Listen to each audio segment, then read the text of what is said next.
సంతోషములతో ఆనందములతో సంతోషములతో ఆనందములతో నడిపించుచున్నాడు నజరేయుడు నడిపించుచున్నాడు నజరేయుడు. ఈ దినం శుభదినం మనందరిలో, దీనికి కారణము ప్రభు యేసయ్యే. ఈ దినం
లేకుండా నేనుండలేను.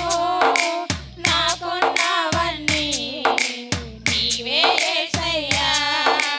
జాలి లేనిది ఈ మాయలోకము, కలత చెందెను నా దీన హృదయము. జాలి లేనిది ఈ మాయలోకము, కలత చెందెను నా దీన హృదయము.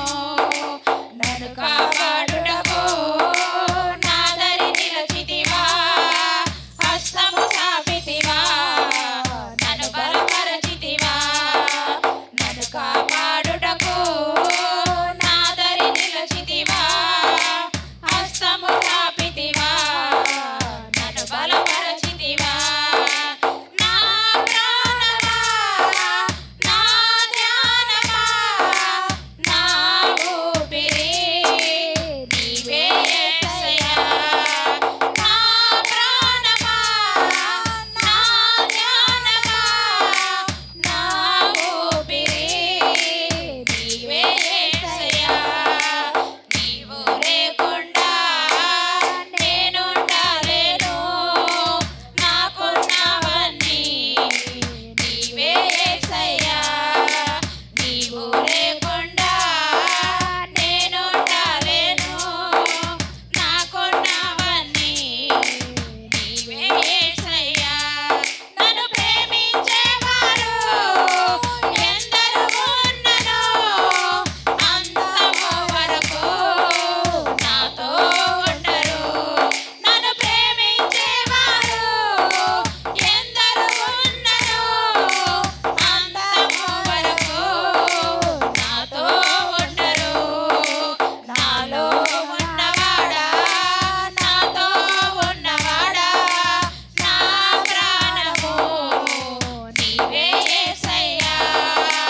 నాలో ఉన్నవాడా, నాతో ప్రేమ నీది నా యేసయ్యా.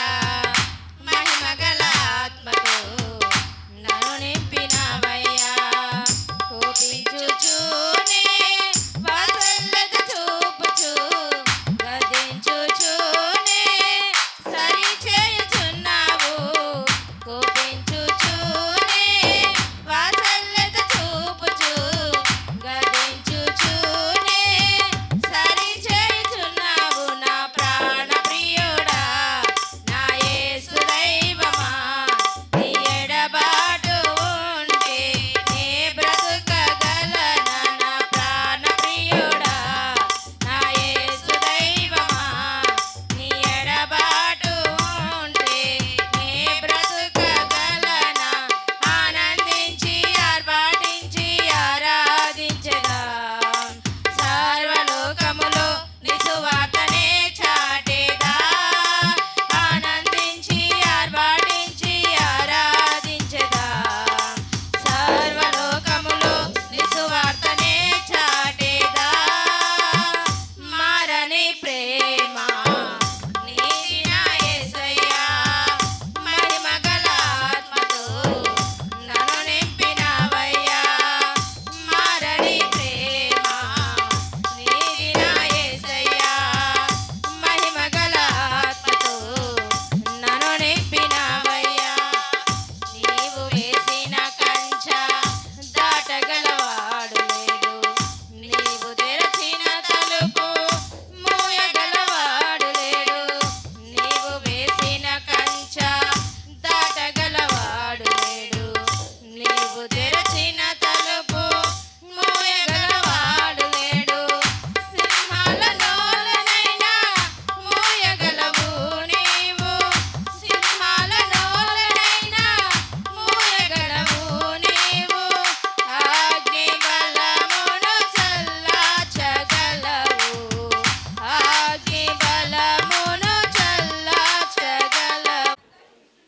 నీ రక్షణను బట్టి అతడు ఎంతో హర్షించుచున్నాడు. అతని మనోభీష్టము నీవు సఫలము చేయుచున్నావు. అతని పెదవుల్లో నుండి వచ్చిన ప్రార్థన నీవు మానక అంగీకరించుచున్నావు. శ్రేయస్కరమైన ఆశీర్వాదములతో నీవు అతనిని ఎదుర్కొనుచున్నావు. అతని తల మీద అపరంజి కిరీటము నీవు ఉంచియున్నావు.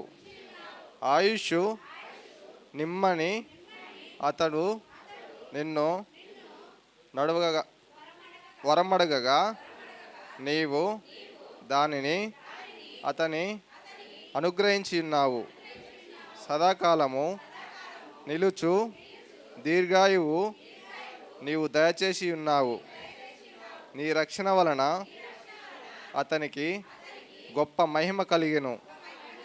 గౌరవ ప్రభావములను నీవు అతనికి ధరింపజేసి ఉన్నావు. నిత్యము ఆశీర్వాద కారకుడుగా నుండునట్లు నీవతని నియమించియున్నావు. నీ సన్నిధిని సంతోషముతో అతని నుల్లసింపజేసి ఉన్నావు. ఎలా అనగా రాజు యెహోవా యందు నమ్మకముంచున్నాడు.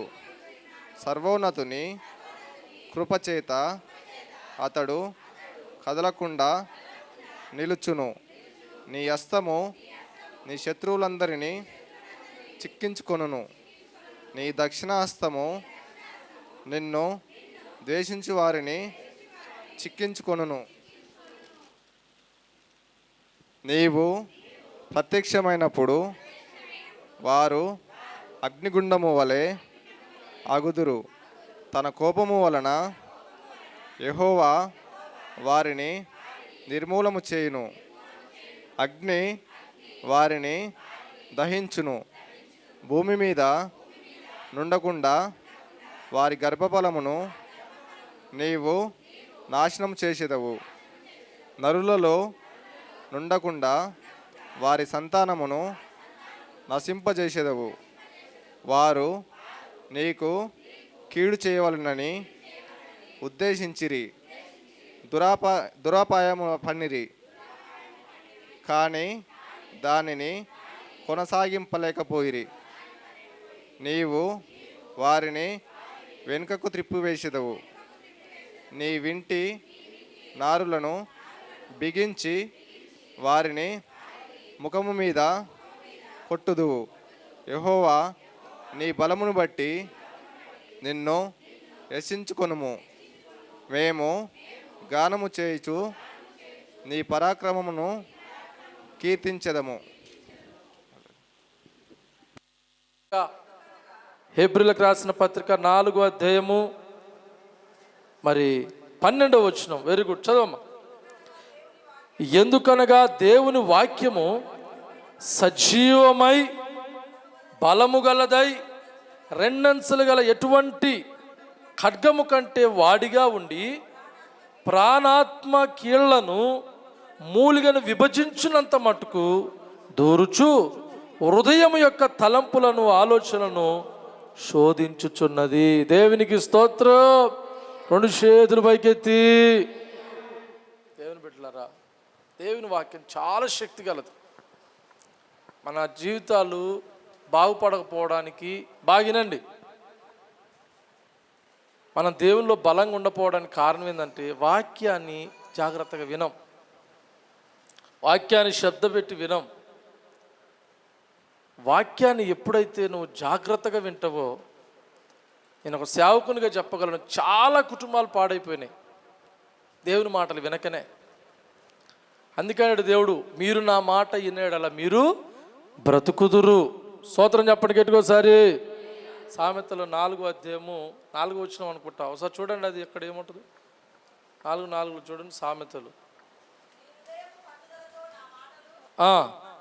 పట్టుకొనుము నా ఆజ్ఞలు గైకొని నేడలా చప్పడు కూడా ప్రభుని కనపరచుదమ్మా.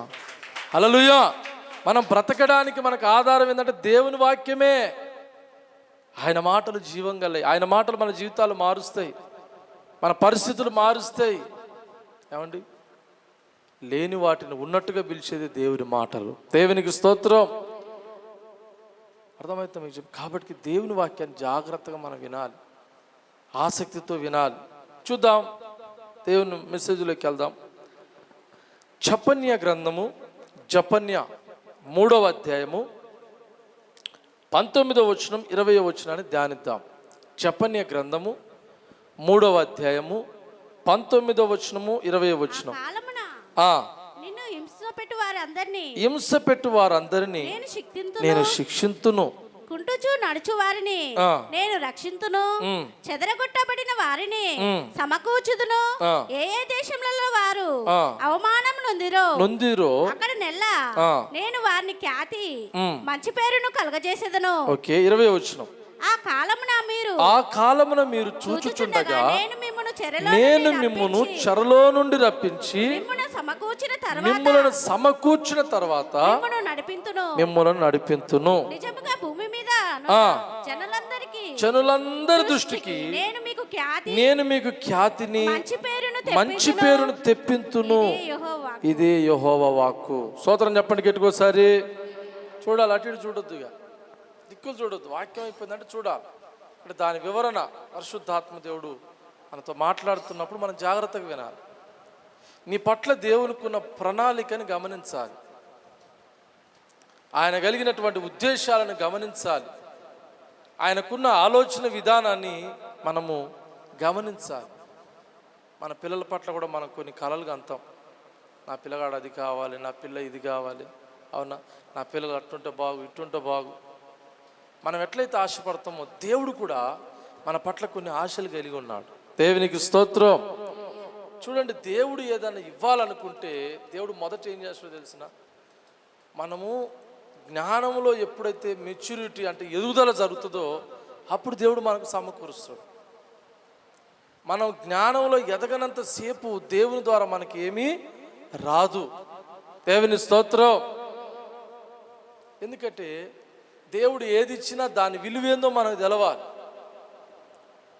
ఒక వస్తువు దేవుడు ఇస్తుందంటే దాని వెనకల ఎంత ప్రయాసం ఉంటుందో మనం ఎప్పుడైతే అది అర్థం చేసుకోగలుగుతామో అప్పుడు దేవుడు మనకు అది అనుగ్రహిస్తారు. చూడండి, మీ పిల్లలకి ఏదైనా విలువైంది ఇస్తే వాళ్ళకి దాని విలువ తెలవకపోతే దాన్ని ఎక్కడో పారేసుకుంటారు కదా. కానీ మీరు ఇచ్చేది చాలా విలువైంది. చెత్త చెదారం అయితే ఇయ్యరు కదా, పనికిరాంది ఏమని ఇస్తారా? అందుకే యేసుప్రభు అంటాడు, ఒకడు రొట్టెని అడిగితే పామునిచ్చునా, గుడ్డును అడిగితే తీరునిచ్చునా?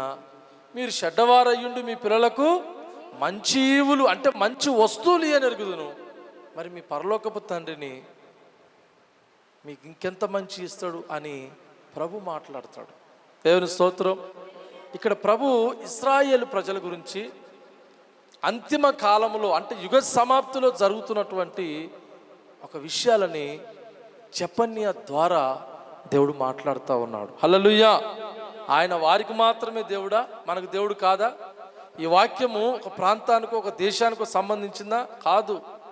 యావత్ భూమికి సార్వత్రిక సంఘాలకు అన్నిటి కూడా దేవుని వాక్యం వర్ధిల్లుతుంది. దేవునికి స్తోత్రం. ఇప్పుడు 20వ వచనాన్ని గమనిద్దాం. 20వ వచనం.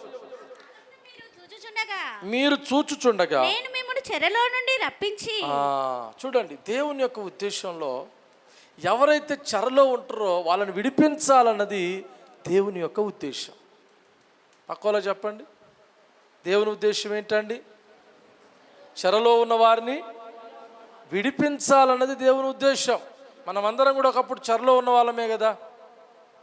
పాపం అనే చెర, వ్యసనం అనే చెర, అవునా, పనికి మన అలవాట్లు అనే చెర, అప్పులనే చెరలు, రోగాలనే చెరలు, ఏదో ఒక చెరలో ఉన్నాం మనం. దేవునికి స్తోత్రం. అందుకని యెషయా గ్రంథం 61వ అధ్యాయంలో కొన్ని అమూల్యమైన మాటలు ఉంటాయి. చూడండి ఒకసారి. యెషయా 61వ అధ్యాయం 1వ వచనం.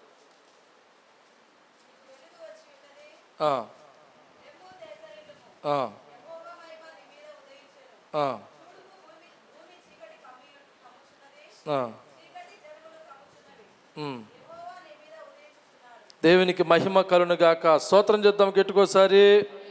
దేవుని బిడ్డలారా, దేవుని యొక్క ప్రణాళికలో మనం చెరలో ఉండడం దేవునికి అసలే ఇష్టము లేదు. పక్కోళ్ళకి షేకాండి చెప్పండి. అమ్మా, నువ్వు 61 అంటే 60 చదివిన తల్లి. రేవంత్ రెడ్డి పథకం. హల్లెలూయా. 61 నాన్న చూడండి. ప్రభువగు ఆత్మ నా మీద, ప్రభువగు యెహోవా ఆత్మ నా మీదికి వచ్చి ఉన్నది. ఆ, దీనులకు సువార్తమానము ప్రకటించుటకు ఉమ్, యెహోవా నన్ను అభిషేకించెను. ఉమ్, నలిగిన హృదయం గల వారిని ఉమ్, దృఢపరచుటకును, ఉమ్. చెరలోనున్న వారికి విడుదలను. చాలు. యేసుప్రభు వచ్చిన ఉద్దేశం ఏంది? చెరలో ఉన్న వారికి ఏమి ఇవ్వాలి? విడుదల ఇవ్వాలి. దేవునికి స్తోత్రం. చెరలు అంటే చాలా రకాలు ఉన్నాయి, చాలా రకాలు ఉన్నాయి చెరలు. వాటిని వివరించాలంటే ప్రసంగం మొత్తం చెర గురించే చెప్పాల్సి వస్తుంది. మనం చెరలో ఉండడం ఆయనకి ఎంత మాత్రం ఇష్టం లేదు. మనము కొన్ని బంధకాల చేత బంధించబడి ఉండడం ఆయనకి ఎంత మాత్రం ఇష్టం లేదు. చేపలు పట్టేవాడు గ్యాలానికి మంచి మాంసాన్ని తొడుగుతాడంట. మాంసం ఉంటుంది కదండి, మంచి ముక్క పెడతాడంట చేపను పట్టాలనుకున్నప్పుడు. చాలామంది ఏమంటారంటే చేపకు తెలుసంట ఆ మాంసంలో దాగున్న చెప్పండి ముళ్ళు దానికి తెలుసంట ఆల్రెడీ. అది ఒకసారి 2 సార్లు చూసినప్పుడు వద్దులే వద్దులే అనుకుంటుందంట. మూడోసారి ఏం చేస్తుంది? ఆగబట్టుకోలేదంట దాని హుషారు. సోదరం చెప్పండి గట్టికోసారి. దాని అతి ఉత్సాహం ఆగబట్టుకోలేక ఏం చేస్తుందంటే దాని వరకు తిని దాన్ని తప్పించుకుంటలే అనుకుంటుందంట. దేని వరకు తిని మాట్లాడరే? మాంసం వరకు తిని దాన్ని తప్పించుకుంటలే అనుకుంటుందంట. కానీ అది ఎప్పుడైతే ఆ మాంసాన్ని అపేక్షించి దాన్ని ఏమంటారంటే దేవుని బిడ్డలారా, తన ఏమంటారంటే నిగ్రహాన్ని కోల్పోతుందంట. దేని కోల్పోతుంది చెప్పండి?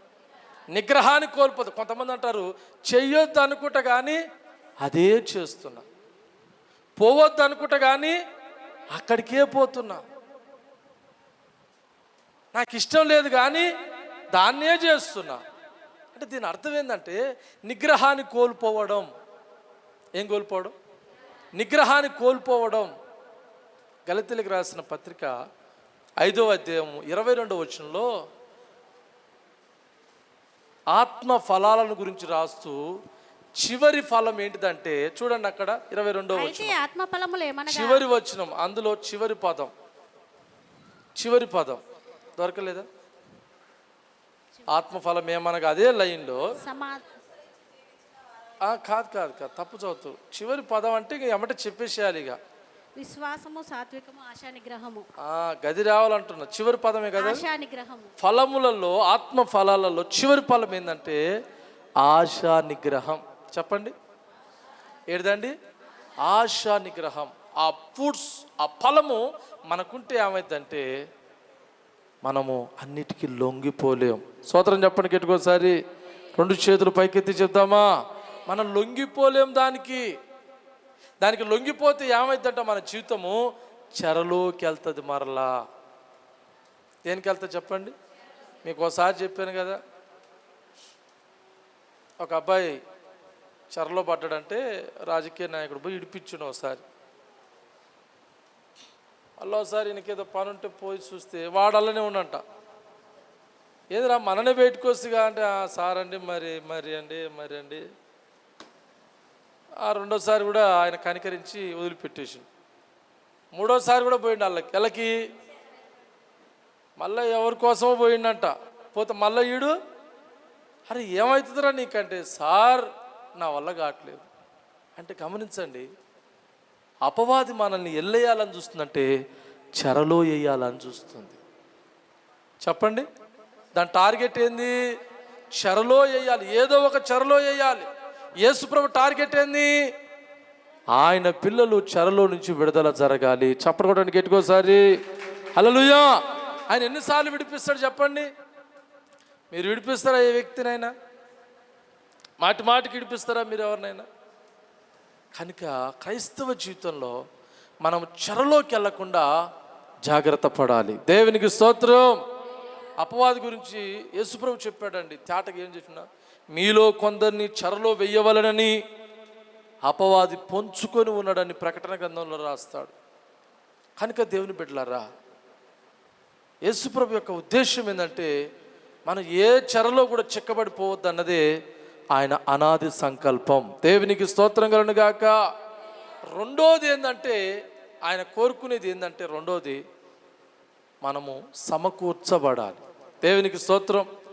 ఏం కావాలి చెప్పండి? సమకూర్చబడాలి. అందుకే చెప్పింది కదా, చెరలో నుంచి విడిపించదను, వారిని సమకూర్చదను. చూడండి జపన్య గ్రంథంలోనే సబ్జెక్ట్ మొత్తం ఇక్కడే ఉంటుంది.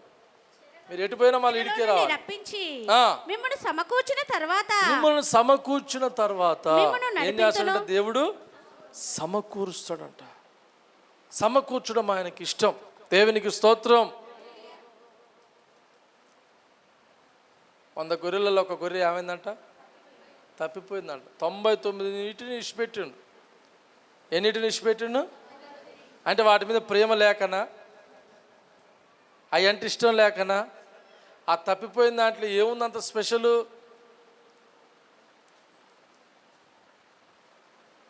ఆయన చిత్తం ఏంటంటే మనము సమకూర్చబడాలి. ఆమేన్. స్తోత్రం చెప్పండి గట్టికోసారి. ఇంకొక విధానం ఏంటంటే మనకు కావలసిన అన్ని కూడా ఆయన సమకూరుస్తాడు. అమ్మ మీకు అర్థమవుతుందా? మనకి ఏదేది కావాలనో ఆయన మనకు సమకూరుస్తాడు. మనకి ఏది లేదో మనం దాన్ని దేవునికి అడిగితే దేవుడు మరలా మనకు దాన్ని సమకూర్చగలిగిన శక్తిమంతుడు. దేవుని స్తోత్రం. 2 చేతులు పైకెత్తి. కానీ కొంతమంది భూమికి ఆకాశానికి నిచ్చెనేసి కూర్చుంటారు. దేనికండి? భూమికి ఆకాశానికి నిచ్చెనేసి కూర్చుంటారు. దేవునికి మహిమ కలుగును గాక. కొన్ని ఆశలకు కూడా అద్దులు ఉండాలి కదండి. ఈ అద్దు ఉండదు, ఆకాశం అంత ఉంటుంది దానికి నిచ్చెన. దాన్ని ఎక్కలేడు, దాన్ని చేరుకోలేడు. స్తోత్రం చెప్పండి గట్టికోసారి. దేవుని బిడ్డలారా, మన పట్ల ఆయన ఎన్నో సమకూర్చాలని, అవునా, మన కుటుంబాలలో కొరత లేకుండా దేవుడు చేయాలని ఆయన ఎంతగానో కోరుకుంటున్న దేవుడు. దేవునికి స్తోత్రం కలుగును గాక. మూడోది ఏంటంటే అక్కడ నేను వారిని నడిపించదను. దేవునికి మహిమ కలుగును గాక. 2 చేతులు పైకెత్తి చెప్దామా? ఏం చేస్తాడంట? మూడోది ఏమన్నాడు అక్కడ? నేను వారిని నడిపించుదును. దేవునికి మహిమ కలుగును గాక. అంటే దేవుడు నడిపిస్తున్నప్పుడు మనం ఏం చేయాలి చెప్పండి? నడవాలి. నేను అందుకే చాలాసార్లు చెప్తా కదా, గుర్తుందా మీకు ఆ మాట? ఏంటి చెప్పండి? విశ్వాసిని ఎత్తుకున్నప్పుడు సంకలన ఉండాలి, దించితే నడవాలి. కానీ సంకలం ఉండరు, నడవరు. దేవుని స్తోత్రం. నన్ను అడిగితే ఆడ ఎత్తేసిపోతారు ఎవరైనా సరే. మీ పిల్లలు అట్లా చేస్తే మీకు ఏమొస్తుందండి? ఇసుకు వస్తుంది. ఇసుకు. దేవుని స్తోత్రం చెప్పండి గట్టికోసారి. కొంతమంది తల్లిదండ్రులు అయితే తట్టుకోలేక పల వీక్తారు. భర్త వచ్చి అమ్మా ఎందుకు వచ్చావే పిల్లగాని అంటే ఏం చేయను, ఎత్తుకుంటే కూర్చుంటలేడు, దించితే నడుస్తలేడు. స్తోత్రం చెప్తామా గట్టికోసారి. దేవుడు మనల్ని నడిపించాలని ఆశపడుస్తున్నాడు. ఆమేన్. నడిపిస్తాడు నా దేవుడు, శ్రమలోనైనా నన్ను విడువడు. పాడదాం. నడిపిస్తాడు నా దేవుడు, శ్రమలోనైనా నన్ను విడువడు. అడుగులు తడబడిన, అలసట పైబడిన, అడుగులు తడబడిన, అలసట పైబడిన, చేయి పట్టి వెన్ను తట్టి చక్కటి ఆలోచన చెప్పి, చేయి పట్టి వెన్ను తట్టి చక్కటి ఆలోచన చెప్పి నడిపిస్తాడు. కొట్టు బిగ్గరగా. విశ్వాసముతో నడిపిస్తాడు నా దేవుడు. పాడాలి. నాకున్న కలిమి కరిగిపోయినా, నా యొక్క బలిమి తరిగిపోయినా, నాకున్న కలిమి అంటే ధనము,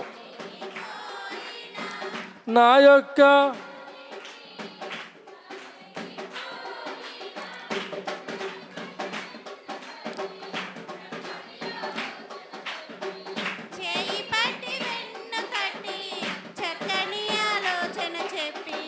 నడిపిస్తాడు నా దేవుడు. శ్రమలోనైనా అందరు పాడతలేరు, నన్ను విడువడు. ఎంత సంబరం రావాలి అందరు పాడితే. ఇస్తాడు నా దేవుడు. ఓహో శ్రమలోనైనా నన్ను విడువడు. హల్లెలూయా. చూసారా, ఆయన నడిపిస్తే మనల్ని ఎన్నడూ విడిచిపెట్టాడు. ఆయన ఏ పరిస్థితిలో గుండానైనా నడిపిస్తాడు. అందుకే దావీదు తన కీర్తనలో 23వ కీర్తనలో ఒక మాట అంటాడు, నా రాజు నా కాపరి నన్ను ఆడికి నడిపిస్తాడు తెలిసిన, పచ్చిక గల చోట్లకు నడిపిస్తాడు. అంటే దాని అర్థం ఏంటంటే నా వసతులు, నా అక్కరతలు, నాకు కావలసిన ప్రతిది కూడా ఎరిగినవాడై నన్ను ఆయనకి ఇష్టమైన మార్గంలో కూడా నడిపిస్తాడు. దేవుని బిడ్డలారా, మనం దేవుని చేత నడిపించబడాలి. ఎవరి చేత? ఎవరి చేత? మనుషుల చేత నడిపించబడొద్దు, దేవుని చేత నడిపించబడాలి. అందుకని పూర్వము రాజులు కానీ, మరి అబ్రహాము కూడా చూడండి, వాగ్దాన పట్టణాన్ని చేరేంత వరకు కూడా దేవుని చేత నడిపించబడ్డాడు. దేవునికి స్తోత్రం. దేవుడు మాట్లాడితే బయలుదేరేదంట అబ్రహాం. దేవుడు మాట్లాడకపోతే ఆ స్థలంలోనే ఉండిపోయేదంట. దేవుని స్వరం కొరకు కనిపెట్టుకున్నవాడు అబ్రహాం. కనుకనే ఆయన ఎక్కడైతే చేరాలని దేవుడు ఆశపడ్డాడో అబ్రహాం గారు ఆ కానాను పట్టణంలోకి ప్రవేశించగలిగారు. చప్పటి ప్రభుని కనపరచుదాం. హల్లెలూయా. నీ అంతిమ లక్ష్యం ఏంటిది? నీ గురి ఏంటిది? నీ టార్గెట్ ఏంటిది? నువ్వు దాన్ని చేరుకోవాలంటే దేవుడు నడిపించినట్టుగా మనం నడవగలగాలి. నువ్వైనా సరే, నేనైనా సరే. దేవుని స్తోత్రం. హలో చెప్తామా కెట్టుకోసారి. అందుకే నా గొర్రెలు నా స్వరం వినును, అవి నన్ను వెంబడించును. కొన్ని ఆటోల మీద రాస్తారు ఏమండి, జీసస్ ఫాలో, ఏమంటారు అది? యేసును వెంబడించుట అంటే ఏంది అది ఇంగ్లీష్లో? Follow Jesus. Okay, sorry. ఈ ఇంగ్లీష్కి ఉన్న రోగం ఏంటంటే వెనకది ముందలకి వేయాలి, ముందలు. దేవునికి స్తోత్రం. ఏందంట? యేసు ప్రభుని వెంబడించాలి. ఎవరిని వెంబడించాలి చెప్పండి? విశ్వాస ఎవరిని వెంబడించాలి చెప్పండి? యేసు ప్రభుని వెంబడించాలి. యేసు ప్రభుని వెంబడించడం అంటే ఏంది? ఆయన ఆజ్ఞలు గైకొనడం, ఆయన చెప్పేటువంటి బోధను మనం చెవినెగ్గి దాని ప్రకారం జీవించడమే ఆయనను మనం వెంబడించడం. అలా కాకుండా మనం ఎన్ని కేకలు పెట్టినా దండగా. అందుకంటే యేసుప్రభు ఏమని, నేను చెప్పిన మాటలు చేయక మీరు ఎందుకు నన్ను పిలుస్తురా అన్నాడు. అవునా? ఈ నా మాటలు విన్నవాడు బండ మీద తన ఇల్లును కట్టుకున్న బుద్ధిమంతుడు అంటాడు. దేవుని స్తోత్రం. ఇందాక మీరు చదివారు కదా, ఆయన వెంబడించడం అంటే ఆయన మాటకు మనం లోబడి జీవించడమే ఆయన వెంబడించడం. దేవునికి స్తోత్రం కలుగును గాక. 2 చేతులు పైకెత్తి. ఓ సంఘంలో ఉపవాస ప్రార్థన ఏంటండి? మంజయమ్మ ఉపవాస విషయం చూద్దాం ఒకసారి. నిర్గమకాండం 33వ అధ్యాయం 11 నుంచి 23 వచ్చిన వరకు మనం గమనించగలిగితే, నిర్గమకాండం 23వ అధ్యాయము 11 నుంచి 23 వచ్చిన వరకు మనం గమనిద్దాం. అమ్మా 23, 33వ అధ్యాయం సరిగ్గా చెప్పలేదా? 33వ అధ్యాయం నిర్గమకాండం 33వ అధ్యాయము 11వ వచనం నుంచి. మనుషులు తన స్నేహితునితో మాట్లాడినట్లు, మనుషులు తన స్నేహితునితో మాట్లాడినట్టు యెహోవా మోషేతో ముఖాముఖిగా మాట్లాడుచుండెను. స్తోత్రం చేద్దామా గట్టికోసారి. దేవుడు ఎట్లా మాట్లాడదంటే మోషతోటి ముఖాముఖిగా. ఎంత స్నేహబంధమో కదా వాళ్ళది. దేవునికి మహిమ కలుగును గాక. మోషే గురించి ఒక బిరుదు కూడా ఉంది కదా, ఏంటి చెప్పండి? మోషే నా ఇల్లంతటిలో నమ్మకమైన వాడు. స్తోత్రం చెప్పండి గట్టికోసారి. 2 చేతులు పైకెత్తి. ఇస్కరేతు యూదా లాంటోడు కాదు. ఇస్కరేతు యూదా అని సంచల పడితే సగం తీసుకునేవాడు, దొంగ. అందుకని యూదాకు దేవుడు సంఘాన్ని అప్పచెప్పలేదు, కానీ మోషకు దేవుడు లక్షలాది మంది ప్రజలను అప్పచెప్పిండు. స్తోత్రం చెప్పకెట్టుకోసారి, 2 చేతులు పైకెత్తి. ముఖాముఖిగా మాట్లాడేదట మోషతోడు దేవుడు. వాళ్ళిద్దరి మధ్యలో ఎట్లాంటి సంబంధం ఉందంటే స్నేహితులు అనబడినటువంటి సంబంధం ఉందంట. ఎక్కడ దేవుడు, ఎక్కడ మోషే? మట్టి నుంచి తీయబడ్డవాడు నరమాత్రుడు మోషే. చెప్పండి, సమస్త సృష్టికి కారణభూతుడైన దేవుడు ఎక్కడ? ఆయన ఎక్కడ, ఈయన ఎక్కడండి? కానీ వీళ్ళిద్దరికి ఏముంది బంధం? స్నేహ బంధం. దేవునికి స్తోత్రం. స్నేహం చేసిండంట. పక్కలో శేఖాన్ని చెప్పండి, దేవునికి నువ్వు నచ్చితే నీతో స్నేహం చేస్తాడని చెప్పండి.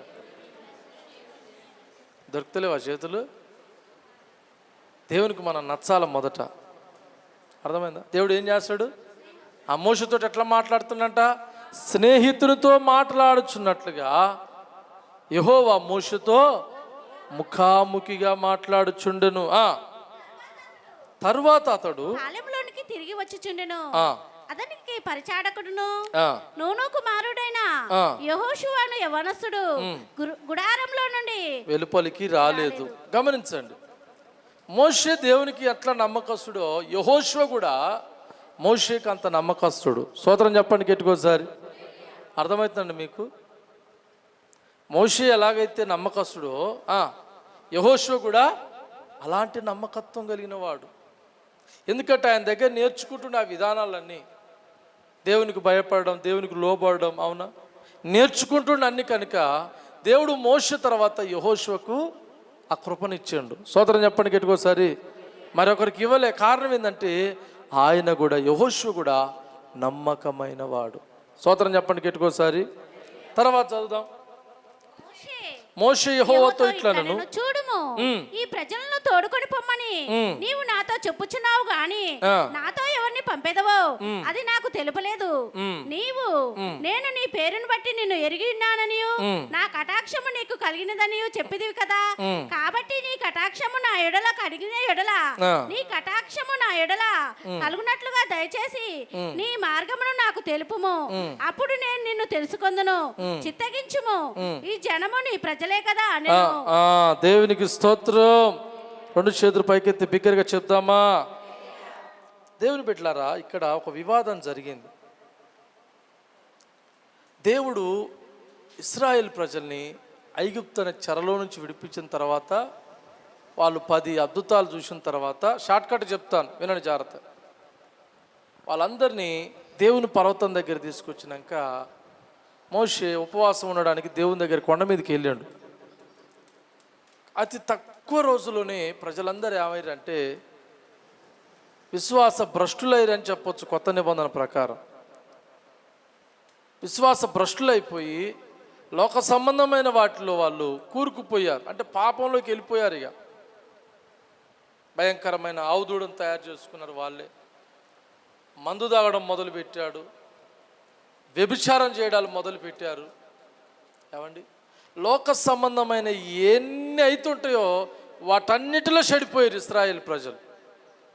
అప్పుడు దేవుడు ఏమన్నా తెలిసిన, దిగు, కిందికి వెళ్ళు, నీవు ఐగుప్తులో నుంచి రప్పించిన నీ ప్రజలు చెడిపోయిరు అని చెప్తున్నాడు. దేవునికి స్తోత్రం. ఏమంటాడు దేవుడు? దిగు, నీ ప్రజలు. ఏ ప్రజలు అంట? ఎవరితోటి అంటుండు? మోషతోటి అంటుండు. నీ ప్రజలు చెడిపోయిరు, దిగు, పోయి చెప్పుపో, సర్ది చేయిపో అంటాడు.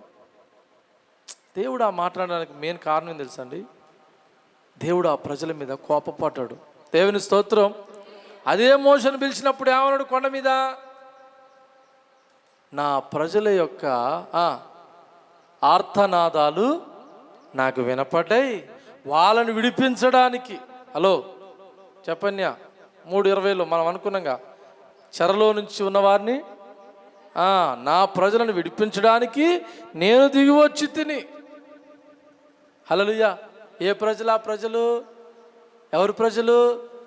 అమ్మ మీకు వినపడుతుందా? కనపడుతుందా? మరి మాట్లాడరే. ఎవరి ప్రజలు? ఆ ప్రజలు మోస ప్రజల, దేవుని ప్రజల?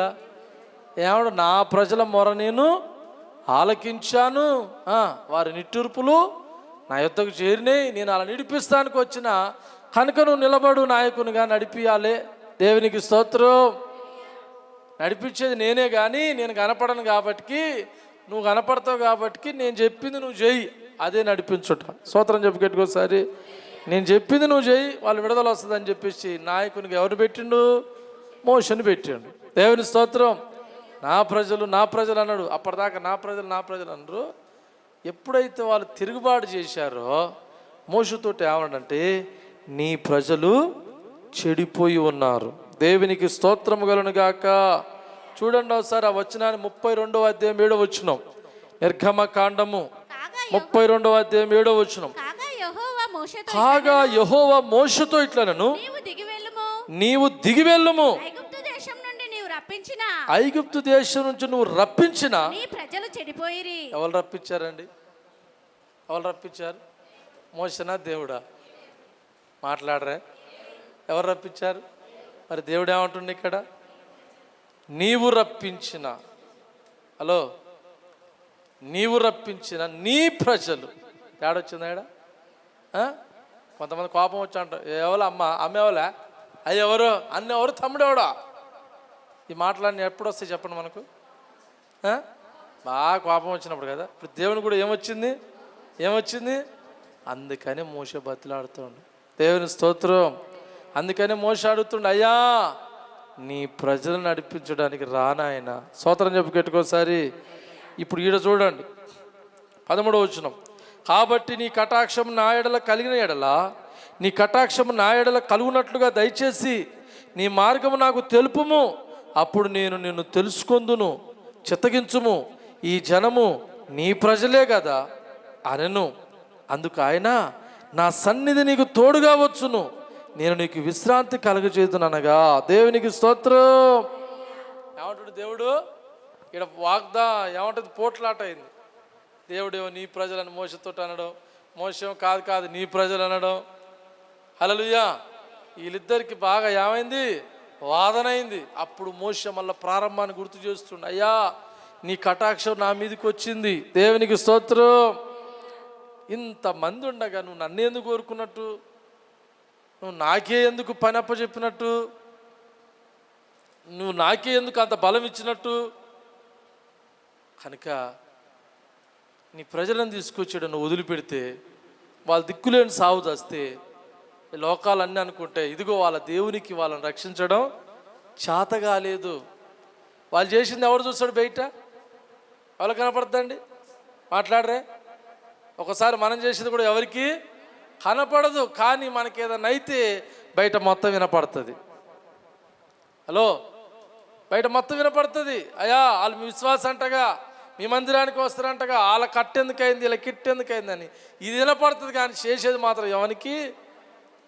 అందుకని వీళ్ళు చేసింది ఏది కనపడదు. కనుక మోషే దేవుని బతిలాడుతున్న, ప్రభువా దయచేసి ప్రజలను నడిపించడానికి నాకు మార్గం చూపయ్యా అంటే, అప్పుడు ప్రభు అంటాడు, నా సన్నిధి నీకు తోడుగా వచ్చును. దేవునికి స్తోత్రం.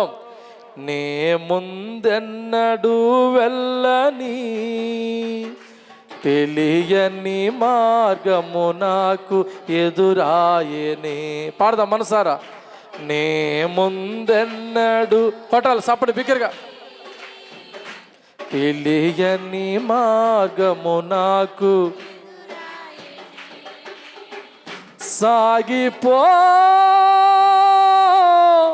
నా సన్నిధి తోడుగా వచ్చునని నా సాగిపో, నా సన్నిధి తోడుగా వచ్చునని నా నీ వాగ్దానమే నన్ను బలపరచెనే, నీ వాగ్దానమే పరిశుద్ధాత్ముని ద్వారా నడిపించెనే, పరిశుద్ధాత్ముని ద్వారా నడిపించెనే. స్తుతి పాడుచు నిన్నే ఘనపరచుచు, కొట్టాలి బిగ్గరగా చప్పట్లు. సంతోషంగా స్తుతి పాడుచు నిన్నే కనపర. నువ్వు లేకుండా ఒక్క అడుగు వేయలేనయ్యా, నువ్వు రాకుండా నేను సాగలేనయ్యా అని మోషే బతిలాడుతుండు దేవుని. తర్వాత చదవండి, దయచేసి నీ ముగించుకుందాం. మార్గము నాకు తెలుపుము. దయచేసి నీ మార్గం నాకు తెలుపుము. అప్పుడు నేను నిన్ను తెలుసుకొందును. చిత్తగించుము. ఈ జనము నీ ప్రజలే కదా నేను. అందుకు ఆయన నా సన్నిధి నీకు తోడుగా వచ్చెను, నేను నీకు విశ్రాంతి కలగజేసేదని అనగా. అబ్బా, దేవుడు ఏం చెప్తున్నంటే నా సన్నిధి వస్తుందయ్యా, భయపడక కానీ నీకు మంచి విశ్రాంతి కలగజేస్తా. దేవుని స్తోత్రం. దాని అర్థం ఏంటంటే నువ్వు మంచి సమయాన సమాధి చేయబడతావు, మంచి విశ్రాంతి కలగజేస్తా. ఎందుకంటే నువ్వు నా కోసం సహించను. దేవునికి స్తోత్రం. నిజమండి, మోషే చేసిన నాయకత్వం ప్రపంచంలో ఎవరు చేయలేరు. ఎందుకంటే మోషకు చాలా తిరుగుబాట్లు ఎదురైనాయి, చాలా సనుగులు భరించిండు, గులుగులు భరించిండు. ఏమండి, ఒకానొక సందర్భంలో దేవునితో అంటాడు, అయ్యా నేను కడుపు పెట్టి కన్ననానయ్యా వీళ్ళందరినీ అని ఏడుస్తాడు. ఒకసారి దేవుడు అంటే ఈ ప్రజలను తుడిపేసి నీకు మంచి ప్రజలు ఇస్తా అంటే వాళ్ళని తుడిపేసే బదులు నన్నే తుడిపేసి నాటం తిరిగాడు. మోషే చాలా సాత్వికుడు, దీన మనసు కలిగిన వాడు. ఎన్ని శ్రమలు ఓర్చుకున్నాడో మోషే. అందుకే నువ్వు నీకు మంచి విశ్రాంతి కలగజేస్తున్నావు. 15వ వచనం, నీ సన్నిధి రాని ఎడల ఇక్కడి నుండి మమ్మను తోడుకొని పోకుము. నా ఎడలను నీ ప్రజల ఎడలను నీకు కటాక్షము కలిగినదని దేని వలన తెలియబడును. నీవు మాతో వచ్చుట వల్లనే కదా అట్లు మేము అనగా నేనును నీ ప్రజలను భూమి మీదనున్న సమస్త ప్రజలలో నుండి ప్రత్యేకింపబడుదుమని ఆయనతో చెప్పెను. దేవునికి మహిమ కలుగును గాక. స్తోత్రం చెప్పండి. దీని అర్థము, దీని భావం ఏంటంటే దేవుని బిడ్డలారా, మోషే యొక్క ముఖ్య ఉద్దేశం ఏంటంటే నువ్వు మాతో ఉంటే మాకు ఏ అపాయము రాదు, ఏ ఓటమిలు మాకుండవు. మూడోది ఏంటంటే ఏ భయాలు మాకుండవు. చుట్టుపక్కల శత్రు దేశాలు పొంచుకొని ఉన్నారు వాళ్ళు యుద్ధం చేయడానికి. ఏమండి, భయంకరమైన కరువులు ఎదుర్కోవాల్సి వస్తుంది ఈ అరణ్యంలో. దేవుని స్తోత్రం. భయంకరమైన పరిస్థితులు ఎదురైతే మాకు, కానీ నువ్వు మాకు తోడై ఉంటే ఏమైనా చేయగలవు. దేవునికి స్తోత్రం. అందుకని నీ సన్నిధి లేకుండా మేము ముందుకు సాగలేమంటుడు మోషే. దేవునికి స్తోత్రం కలుగును గాక. అంటే మోషే ఎవరు నడిపింపును కోరుతుండు చెప్పండి? దేవుని నడిపింపును కోరుతుండు. దేవునికి మహిమ కలుగును గాక. 2 చేతులు పైకెత్తి చెప్తామా? మనం కూడా ఆయన నడిపిస్తానన్నాడు కనుక మనం కూడా ఆయనతో పాటు నడవాలి. ఆమేన్ చెప్పండి. ఆయన మనకు ముందుగా నడవాలి. ఆమేన్. ఎట్లా నడవాలి చెప్పండి? ఆయన ముందు నడవాలి, మనం ముందర నడవద్దు. మన ముందర నడుస్తాంటాడుగా ఇంకా బాగుంటాడు. స్తోత్రం చెప్పండి గట్టికోసారి. మన ముందు నడిస్తే ఏమంటాడు ఆయన? కొన్ని మనం ఓవర్ యాక్షన్ చేస్తాం కదా, కొన్ని ఓవర్ కాన్ఫిడెన్స్ ఓవర్ చేస్తుంటాం. అప్పుడు ప్రభు అంటాడు ఇంకా మీరు చూసుకోపోరు అంటాడు. దేవునికి మహిమ కాక. 2 చేతులు పైకెత్తి ఆయన మనసు మనం అర్థం చేసుకో. అందుకనే ప్రతి దాంట్లో ఆయనకి మొదటి స్థానం ఇవ్వాలి. దేవునికి స్తోత్రం.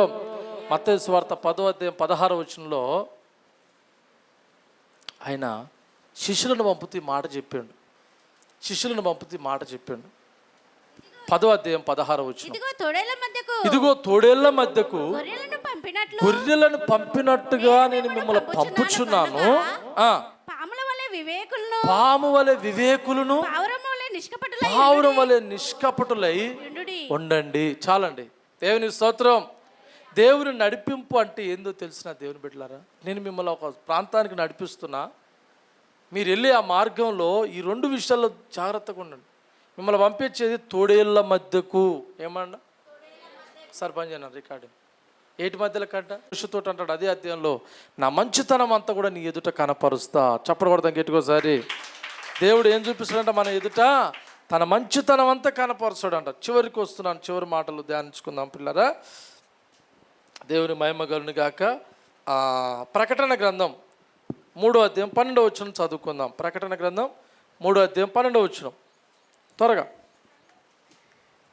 జయించు వానిని నా దేవుని ఆలయంలో ఒక స్తంభంగా చేసేదను, అందులో నుండి వాడిక మీదట ఎన్నటికి ఎలుపలికి పోడు, మరియు నా దేవుని పేరును పరలోకంలో నా దేవుని యొద్ద నుండి పరలోకం నుంచి దిగి వస్తున్న నూతన యెరూషలేము పేరును, దేవుని పట్టణపు పేరును, నా క్రొత్త పేరును వాని మీద వ్రాసెదను. వాని మీద రాసెదను. దేవునికి మహిమ కలును గాక. మీ కిందాక చెప్పిన వచనంలోనే నీకు మంచి పేరును ప్రఖ్యాతిని కలగజేస్తానన్న దేవుడు.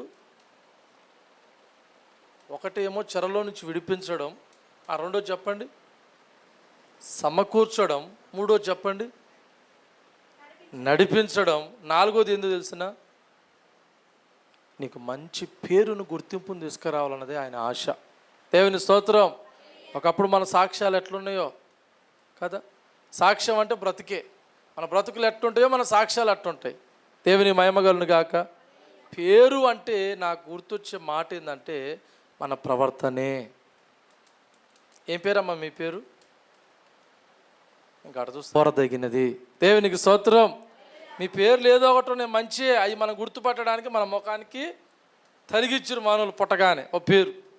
కానీ బైబిల్ ఏం చెప్తుందంటే నీకు మంచి పేరేందో తెలిసిన నువ్వు మంచి పేరు సంపాదించుకోవాలి. అది ఎట్లనంటే నీ ప్రవర్తనను బట్టి. దేవునికి స్తోత్రం. నీ ప్రవర్తన బట్టే నీ పేరు ఉంటుంది. అది మంచి చెడ అనేది. ఓకే, మంచి చెడు అనేది. కానీ ఇక ప్రకటన గ్రంథంలో 3 పేర్లు చూపిస్తుండు దేవుడు. ఒకటి ఏంటంటే నా దేవుని పేరు, స్తోత్రం చెప్పండి గట్టికోసారి. రెండోది ఏంటంటే నూతన యెరూషలేము పేరు, ఆమేన్. మూడోది ఏంటంటే కొత్త పేరు, కొత్త పేరు, అది ఎవరికి తెలియదు. ఈ 3 పేర్లు విశ్వాసం మీద రాయబడతాయి. దేవునికి స్తుతి కలుగును గాక. మీకు సెన్సార్ సిస్టమ్ తెలుసు కదా, ఎంతమంది తెలుసు సెన్సార్ సిస్టమ్? సెన్సార్ అంటే లిఫ్ట్ ఎక్కారా, కొన్ని లిఫ్ట్లు ఉంటాయి, అది మనం లోపల పోగానే సెన్సార్ పడిపోద్ది అమ్మటే. పోనీ మీరు ఎప్పుడైనా హైదరాబాద్ పోయిరా, టోల్ గేట్ దగ్గర ఏముంటాయి సెన్సార్ ఉంటుంది. ఇంతమందికి ఒకటి ఇట్లా లేపేది, బండి రాగానే దించేది. ఇప్పుడు అది కాదు, సెన్సార్ సిస్టమ్. అవునా, బండి రాగానే పడిపోద్ది, ఆ టోల్ గేట్ కట్టినాక అది లేచిపోద్ది. దేవుని స్తోత్రం. సెన్సార్ సిస్టమ్ అంటారు అన్నమాట. పరలోకంలో నువ్వు ఒక్కనివే పోతావు, బాగా వినాలి. పరలోకంలో నువ్వు ఒక్కనివే పోతావు, డోర్ ఉంటుంది అక్కడ దాకా ఏముండదు, డోర్ ఉంటుంది. డోర్ కాడి పోయినప్పుడు ఎవరికి ఓపెన్ అవుతుంది అంటే ఈ 3 పేర్లు ఎవరికైతే పెట్టబడతాయో వాళ్ళకు మాత్రమే ఓపెన్ అవుతుంది. చెప్పరు కూడా ప్రభుని కనపరుచుతాం. ఆటోమేటిక్గా ఓపెన్ అవుతుంది అక్కడ. దేవుని స్తోత్రం. ఆ 3 పేర్లు నీకు లేవు అనుకో, ఆ డోరు నీకు నువ్వు కుట్టినా ఓపెన్ కాదు, అరిసినా ఓపెన్ కాదు, భాషలు మాట్లాడినా ఓపెన్ కాదు. ఇదిగో నేను స్వస్థతలు చేసినా, అద్భుతాలు చేసినా, అది చేసిన, ఇది ఏది చేసినా ఓపెన్ కాదు. ఈ 3 పేర్లు పెట్టబడితే తప్ప. ఈ 3 పేర్లు ఎవరు పెడతారంటే దేవాతి దేవుడు పెడతాడు. చప్పటి కూడా ప్రభుని కనపరుచుదాం. హల్లెలూయా. అంటే మనం ఇక్కడ పేరు సంపాదించుకుంటే అక్కడి పేర్లు మనకు పెట్టబడతాయి. ఆమేన్ చేద్దామా గట్టికోసారి. 2 చేతులు పైకెత్తి, 2 చేతులు పైకెత్తి. కనుక దేవుని దయలో మనం వర్ధిల్లాలి అంటే, మనుషుల దయలో కూడా మనం వర్ధిల్లాలంటే దేవుని చేత నడిపించబడాలి. ఆమేన్. దేవుడు మనకి ఏమి ఇవ్వాలని చూస్తున్నాడు? మంచి పేరు. పేరు అంటే ఏమని చెప్పినా మంచి ప్రవర్తనే మంచి పేరు. దేవునికి స్తోత్రం. నీ ప్రవర్తన బాగా లేకపోయినా, నేను ఒక మాట చెప్పిన, యేసు అని పేరు పెట్టుకున్నా,